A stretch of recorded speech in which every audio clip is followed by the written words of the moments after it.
ফেলানি যখন কাঁটাতারে ঝুলছিল তখন আমরা কোনো প্রতিবাদ দেখি নাই। আজকে যারা মায়া কান্না করছেন ভারতের, সেই সমস্ত মানুষগুলোর বিবেকের কাছে প্রশ্ন রাখতে চাই, ফেলানি যখন কাঁটাতারে ঝুলে এবং আমার ভাইয়েরা যখন বর্ডারে নৃশংসভাবে খুন হয় বিএসএফ এর হাতে, তখন কোনো প্রতিবাদ দেখি না। আর আমাদের এখানে কোনো কথা নাই, বার্তা নাই। চিন্ময়কে গ্রেফতার নিয়ে বাংলাদেশে যে বিশৃঙ্খলা সৃষ্টি করার প্রচেষ্টা করা হয়েছে, বাংলাদেশের মানুষকে সাধুবাদ জানাতে হবে।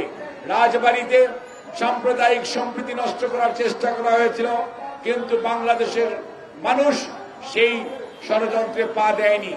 একইভাবে চট্টগ্রামের আদালতে সাইফুল ইসলাম আলিফকে নৃশংসভাবে হত্যা করার পরেও বাংলাদেশের মানুষ কোন ধরনের উস্কানিতে পা দেয় নাই। কারণ বাংলাদেশের ইতিহাস সাক্ষ্য দেয় এই জনপদের মানুষ অসাম্প্রদায়িক। এই জনপদের মানুষ সাম্প্রদায়িকতা বিশ্বাস করে না এবং প্রতি ধর্মের প্রতি প্রত্যেকটা মানুষের যথাযথ সম্মান রয়েছে। কাজেই কোনো অবস্থাতেই যারা আমাদেরকে বিশৃঙ্খলার দিকে ঠেলে দিতে চায় তাদের মনে রাখা উচিত, বাংলাদেশের মানুষ নিজের ভালো নিজে খুবই ভালো বুঝে।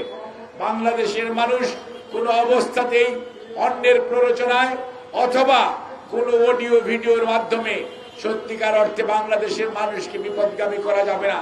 সেটির উৎকৃষ্ট উদাহরণ যদি আজকে প্রায় 3 সপ্তাহ হতে চলল, 3 সপ্তাহে বাংলাদেশের মানুষের আচরণ, বাংলাদেশের মানুষের মনের ভাষা বোঝার চেষ্টা করেন, তাহলে মনে রাখতে হবে বাংলাদেশকে কোনো অবস্থাতেই বিপদগামী করার কোনো সুযোগ নেই। চেষ্টা হচ্ছে আমাদের এই বর্ডারের ওপার থেকে অনেক মিডিয়া, অনেক সোশ্যাল মিডিয়া অনেক ভুয়া খবর দিয়ে বাংলাদেশের মানুষকে বিভ্রান্ত করার চেষ্টা করছে। শুধু নয়, বিদেশেও বাংলাদেশের ভাবমূর্তি ক্ষুণ্ণ করার চেষ্টা করেছে। আজকে তারা কথায় কথায় স্বাধীনতার কথা বলে, গণতন্ত্রের কথা বলে।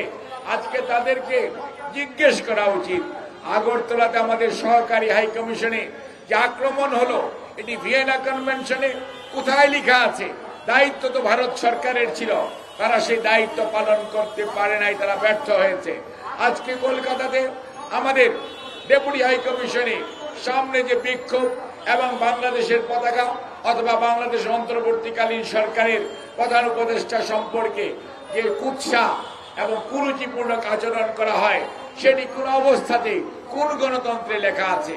কাজে আজকে আমাদের চিন্তা করার সময় আসছে, আমাদের পার্শ্ববর্তী দেশটি সত্যিকার অর্থে আগের সেই ধর্মনিরপেক্ষ এবং গণতন্ত্রে কতটুকু বিশ্বাস করে।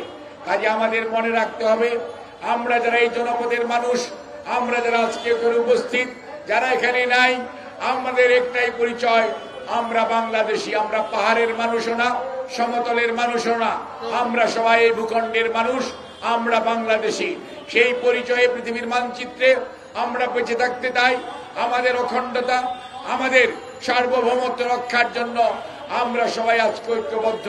যে কোনো পরিস্থিতিতে, যে কোনো অবস্থায় বাংলাদেশের অখণ্ডতা এবং সার্বভৌমত্বকে ছিনিয়ে নেওয়ার ষড়যন্ত্র যে কর্নার থেকে হোক না কেন, তা রুখে দেওয়ার জন্য আজকে জাতীয় ঐক্যবদ্ধ।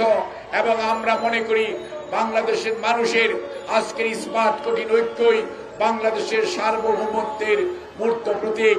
আপনাদের সবাইকে ধন্যবাদ। আল্লাহ হাফেজ। বাংলাদেশ জিন্দাবাদ। বাংলাদেশ জাতীয় গণতান্ত্রিক পার্টি জিন্দাবাদ। বাংলাদেশ জাতীয়তাবাদী দল জিন্দাবাদ। শহীদ জি অমর হোক। দেশনেত্রী বেগম খালেদা জিয়া জিন্দাবাদ। জনাব তারেক রহমান জিন্দাবাদ। আজকে জনগণের ঐক্য, এই ঐক্য জিন্দাবাদ।